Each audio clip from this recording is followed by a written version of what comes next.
ಒಂದು parent view point of ಇಂದ ನೋಡೋದಾದರೆ ಮಗನ ಕ್ರಿಕೆಟ್ ಇಷ್ಟ ಆಗ್ತಿದೆ ನೋಡಿದ್ರೆ ಇಷ್ಟೊಂದು ಜನ ಕ್ರಿಕೆಟ್ ಆಡ್ತವ್ರೆ ಹೇಗಾಗುತ್ತೆ ನಮ್ಮ ಹುಡುಗರಿಗೆ ಚಾನ್ಸ್ ಸಿಗುತ್ತಾ ಇಷ್ಟೊಂದು ಕಾಂಪಿಟೇಷನ್ ಇದೆ ಹೇಗಾಗುತ್ತೆ ಅಂತ ಅವ್ರಿಗೊಂದು ತಲೆಗೆ ಬಂದೇ ಬರುತ್ತೆ.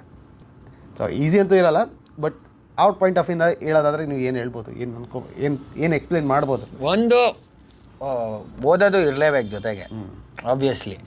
ಸೊ ಕ್ರಿಕೆಟು ಇಷ್ಟು ಜನ ನೀನೇ ಹೇಳ್ದಾಗೆ ಕಾಂಪಿಟೇಷನ್ನು ಜಾಸ್ತಿ ಇದೆ. ಸೊ ನಿಂಗೆ ಆಡ್ತಾ ಆಡ್ತಾ ಗೊತ್ತಾಗತ್ತೆ ಟೂರ್ನಮೆಂಟಲ್ಲಿ ಇವನು ಹೊಡಿತಾ ಇದ್ದಾನೋ ಇಲ್ವೋ ರನ್ನು, ಇವ್ನು ಹೆಂಗೆ ಆಡ್ತಾ ಇದ್ದಾನೆ, ಇಂದು ಗ್ರೋತ್ ಏನಿದೆ ನಿಂಗೆ ಗೊತ್ತಾಗುತ್ತೆ, ರನ್ ಹೊಡಿತಾ ಇದ್ದಾನೋ ಇಲ್ವೋ ಅಂತ. ಸೊ ಆಬ್ವಿಯಸ್ಲಿ ನೀನೀಗ ಸೆಲೆಕ್ಟ್ ಆಗ್ತಾ ಇದೆಯಾ, ಪ್ರೋಗ್ರೆಸ್ ಮಾಡ್ತಾ ಇದೆಯಾ ಸ್ಟೇಟ್ ಕ್ರಿಕೆಟಲ್ಲಿ ಅಂತಂದರೆ ನೀನು ಚೆನ್ನಾಗಿ ಆಡ್ತಾ ಇದೆಯಾ ಅಂತ ನೀನು ಗೊತ್ತಾಗದೇ ಇದ್ದಾಗ ಅವ್ರಿಗೂ ಅರ್ಥ ಆಗಬೇಕು. ಸುಮ್ಮನೆ ಎಕ್ಸ್ಟ್ರಾ ಪ್ರೆಷರ್ ಹಾಕಿ ಪ್ರಯೋಜನ ಇಲ್ಲ. ಅವ್ನು ಆಡ್ತಾ ಇದ್ದಾನೆ, ಕಷ್ಟಪಡ್ತಾ ಇದ್ದಾನೆ, ಹೌದು, ಬಟ್ ಅವ್ನಿಗೆ ಆಗ್ತಾ ಇಲ್ಲ ರನ್ ಹೊಡೆಯೋದಕ್ಕೆ ಅಥವಾ ವಿಕೆಟ್ ತೊಗೊಳಕ್ಕೆ ಆಗ್ತಾ ಇಲ್ಲ ಅಂದರೆ ದರ್ ಸಮಥಿಂಗ್ ರಾಂಗ್.